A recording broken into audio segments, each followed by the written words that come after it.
Okay guys, today we are going to be learning how to do what's called the single crochet thermal stitch. Now if you're looking for a very dense, close stitch, this is going to be that stitch. It's very different than what you normally would work as far as anything goes as a single crochet type stitch. It is classified as an intermediate stitch, and it will get simpler as you work it.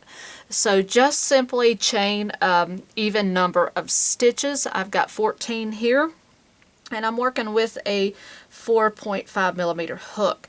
So I've got 14 stitches, and what you're going to do is you're going to start on the wrong side, and starting the second stitch over here, you want to just single crochet in each stitch across.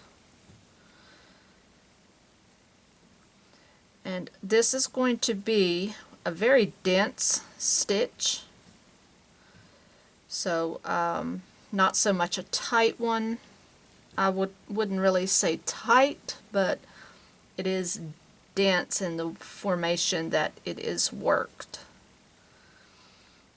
And if you are looking to work it, be prepared to put some time into it. It will take a little time to build this one. Okay, so now you're going to turn.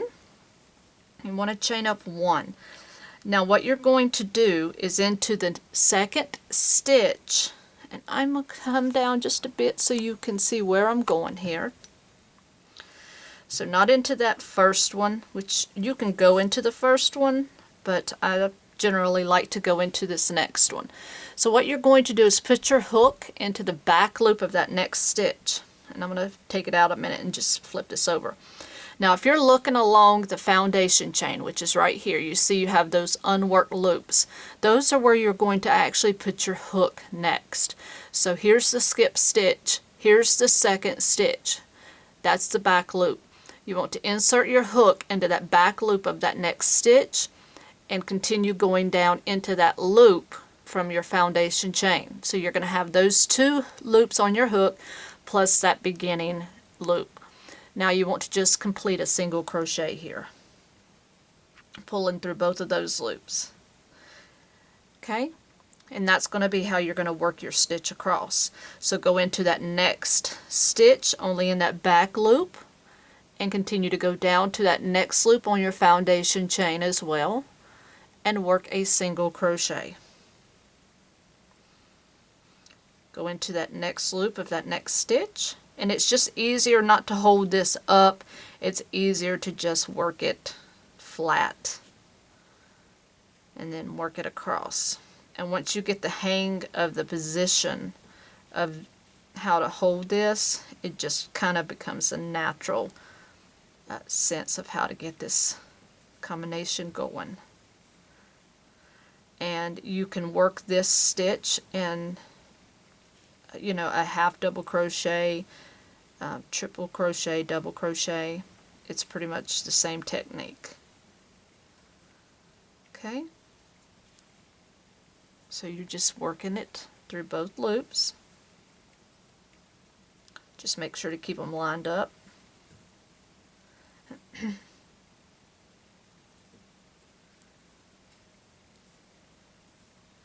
And you can see, starting on the next row, the density that I was talking about. Okay, so let's go into the last one. It gets a little bit more hectic to get into that last one. Alright, so there's the last one. So now we are going to turn. Okay, so you see what that's looking like now. Now you want to chain up one. And again, now we're going to look down. Now you see how you've built up that row to where that front loop is now going to be exposed from the row we just completed. Now you want to skip this first one, and here's your second stitch. You want to go into that back loop, and now you're going to work into that exposed front loop from the row we completed. And you're just going to work your single crochet.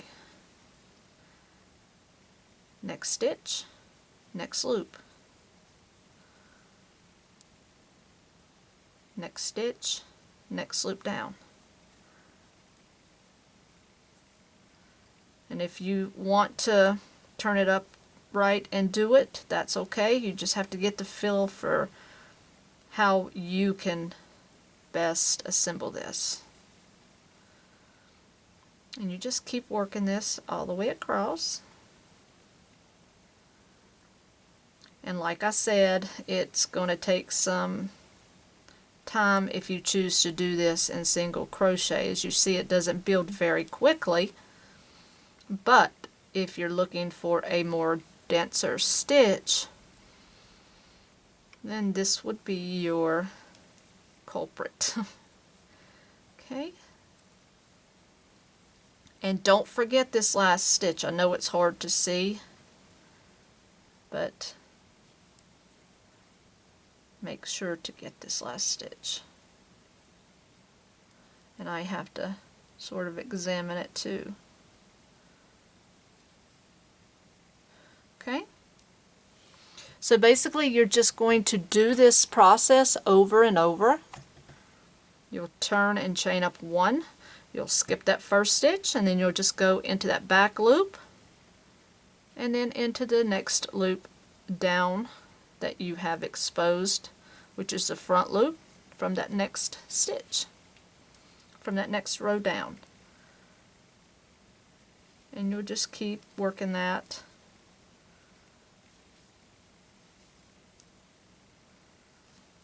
across. And by now you probably are getting into a rhythm.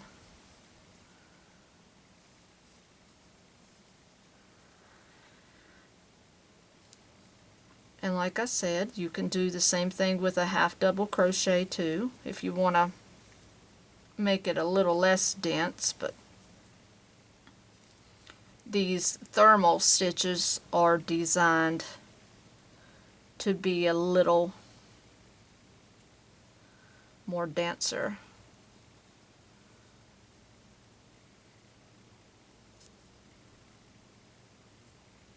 There we go. Okay. And this is your single crochet thermal stitch, and you see how thick that this is. It's probably hard to tell, but it's pretty thick. It's kind of cushiony, but that's all that there is to doing the single crochet thermal stitch, and just keep working with it. And this is a very nice stitch to work into a project for the winter, even in just a basic 4-weight yarn, and working it in single crochet, because this gets very, very thick. Okay, so hope you enjoyed this tutorial. Until next time, happy hooking!